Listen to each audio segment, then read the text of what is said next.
Good morning. ప్రభువైన యేసుక్రీస్తు వారి పరిశుద్ధ నామములో అందరికీ శుభాలు. ఈరోజు మన అనుదిన ఆత్మీయ ఆహారంగా యోహాను సువార్త 14వ అధ్యాయము 1వ వచనాన్ని ధ్యానించుకుందాం. మీ హృదయమును కలవరపడనీయకుడి, దేవుని యందు విశ్వాసముంచుచున్నారు, నా యందును విశ్వాసముంచుడి. యేసు ప్రభు వారు చెప్తున్న మాట ఇది. మీ హృదయములో కలవరము చెందొద్దు.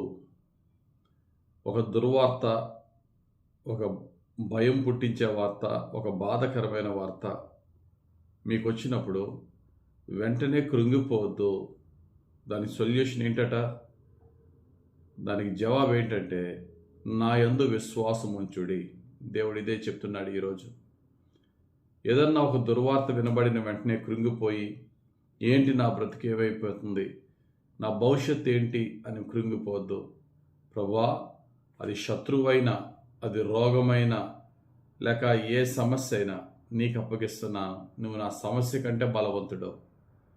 నా సమస్య తల దించి, నా సమస్యకు తల వంచి దానిపై నాకు జయమిచ్చే దేవుడు, నా శత్రువుపై నాకు జయమిచ్చు దేవుడు, నా రోగముపై జయమిచ్చు దేవుడు, నా ఆర్థిక ఇబ్బందిపై జయమిచ్చు దేవుడు, నా పాపముపై జయమిచ్చు దేవుడవయ్యా అని చెప్పి యేసుక్రీస్తు నందు విశ్వాసం ఉంచినట్లయితే మన యొక్క సమస్యలో ఖచ్చితంగా మనం విజయం పొందుకుంటాం.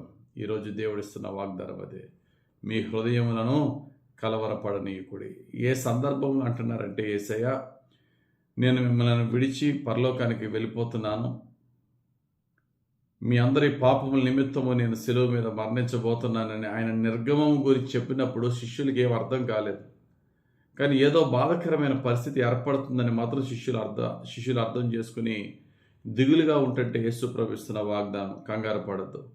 నేను వెళ్ళి మీకు స్థలం సిద్ధపరచడానికి వెళ్తున్నాను. నేనున్న చోట మిమ్మల్ని తీసుకువెళ్తాను. అయితే ఒకటి గుర్తుపెట్టుకోండి, నేను ఎన్నడూ మిమ్మల్ని అనాథలుగా విడిచిపెట్టను. నేను మిమ్మల్ని ఎన్నడూ అనాథలుగా విడిచిపెట్టను అంటున్నారు. యోహాను సువార్త 14వ అధ్యాయం 18వ వచనం.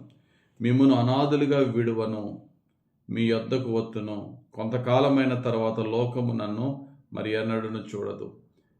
నేను మిమ్మల్ని అనాథలుగా విడిచిపెట్టను, మరలా నీ యొద్దకు వస్తాను. కంగారు పడద్దు, దిగులు చెందొద్దు, నిరాశ చెందొద్దు. ప్రవేశిస్తున్న వాగ్దానం ఏంటి? నేను శారీరకంగా మీ యొద్ద నుండి వెళ్ళిపోయినా ఈ యుగ సమాప్తి వరకు నేను మీతో ఉన్నానని మర్చిపోద్దు. దానివల్ల ఆయన మనతో ఉంటే ఏంటండి మనకి ఉన్న మేలేంటండి అంటే, దేవుడు అంటున్నాడు, నేను శారీరకంగా మీతో లేకపోయినా ఆత్మ ద్వారా మీతో ఉండి నేను ఏ ఏ కార్యాలు చేశానో నాకంటే గొప్ప కార్యాలు మీతో చేస్తాను. భయపడద్దు. You are not alone. మీరు ఆర్ఫన్స్ కాదు, మీరు అనాథులు కాదు. మీ శత్రువు మీకన్నా బలమైన వాడైనప్పటికీ వాడికంటే బలమైన కార్యాలు నీ ద్వారా నేను చేస్తున్నప్పుడు నువ్వెందుకు భయపడాలి? నీ శత్రువులు ఎక్కువ మంది ఉన్నా, నువ్వు ఒంటరి వాడివైనా, నీతో నేనున్నప్పుడు నువ్వెందుకు దిగులు చెందాలి? అదే యోహాను సువార్త 14వ అధ్యాయం 12వ వచనంలో ప్రభు అంటున్నారు, నేను తండ్రి యొద్దకు వెళ్ళుచున్నాను కనుక నేను చేయు క్రియలు నా యందు విశ్వాసం ఉంచువాడును చేయును, వాటికంటే మరి గొప్పవి అతడు చేయునని మీతో నిశ్చయముగా చెప్పుచున్నాను. నీ ద్వారా బలమైన కార్యాలు, ప్రభు చేసినయే గొప్ప కార్యాలు, వాటికంటే గొప్ప కార్యాలు నేను మీతో చేస్తాను. ఎప్పుడు తెలుసా? నన్ను నమ్మండి, నా యందు విశ్వాసం ఉంచండి, మీ హృదయములను కలవరపడనీయకండి. కాబట్టి ఈరోజు మన జీవితంలో ఎదుర్కొంటున్న ఏ ఛాలెంజ్ అయినా, ఏ వార్త వచ్చినా, అది ఆ వార్త విన్నప్పుడు, ఆ దుర్వార్త విన్నప్పుడు కొంచెం మనసులో బాధ కలిగినా వెంటనే మోకరించి ప్రార్థన చేద్దాం. వెంటనే ఉన్న చోట ఉన్న విధంగానే దేవునికి విజ్ఞాపన చేద్దాం. దేవా, నీవే నా ఆధారము, నీ యందే విశ్వాసం ఉంచుతున్నాను, నేను కలవరపడనయ్యా అని ప్రభువుని అడుగుదాం.